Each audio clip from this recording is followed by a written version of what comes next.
Omo men, Chelsea lose back to back for pre-season.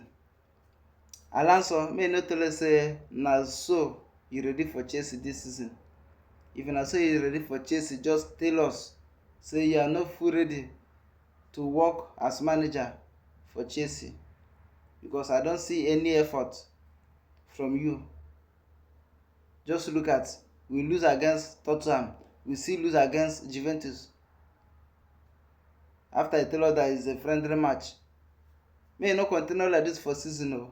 We no go take anything nonsense from you, because what we passed through last season, we don't want to express it this season. Please, we use God to beg you, because we no dey see any effort from you.